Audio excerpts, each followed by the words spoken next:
Bon dia, anem a desenvolupar la làmina. La làmina a partir de la qual nosaltres dibuixarem tots els nostres dibuixos a dins de LibreCAD.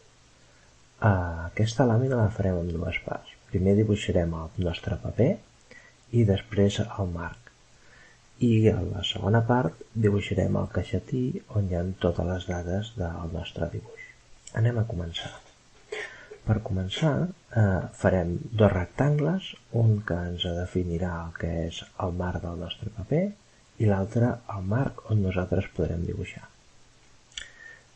Per dibuixar un rectangle triem a sobre de la línia i a dins de la línia triem el rectangle. Els dibuixos han de començar a partir del punt 0. Per tant, on es demana el primer vèrtex posarem les coordenades inicials, que és 0,0.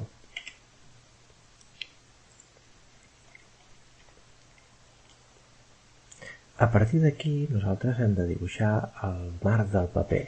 Un DIN A4 mesura 210 mm d'ample per 297. Per tant, la segona coordenada seran aquestes, 210 mm, 297. Ho posem en la línia d'ordres que tenim a baix, 210,297.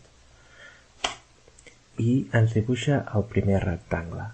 Per veure'l completament anirem a visualitzar i zoom automàtic. I ara veiem el nostre full de paper. Aquest és un DIN A4. Aquí dins dibuixarem un entremarc que ens permet limitar la zona on podem dibuixar. Aquest marc, tal com ens diu el dibuix, ha d'estar separat 25 mm de l'esquerra i 5 mm de la part de baix. Per tant, tornarem a dibuixar un rectangle que, com ja el teníem posat, ens continua demanant el primer vèrtex i posarem aquestes coordenades. 25 mm de l'esquerra i 5 mm de la coordenada I. 25,5.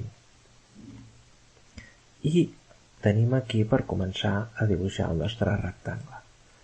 El nostre rectangle diu que ha d'estar separat 5 mm de la part de dalt i 5 mm de la part dreta.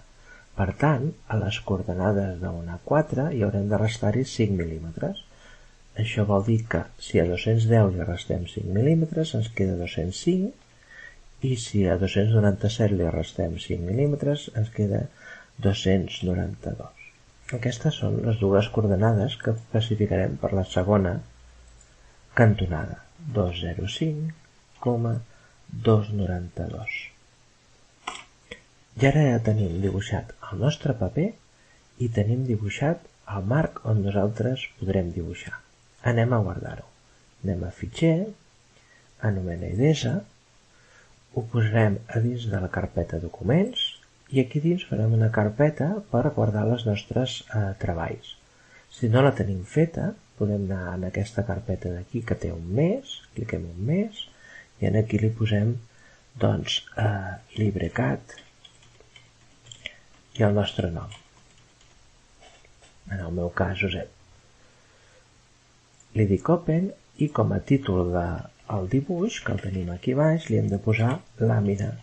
Millor no posem l'accent, tot i que és una falta, però els noms dels documents millor no posar-hi accents. I li diem guardar. Ja tenim la primera part del nostre treball feta.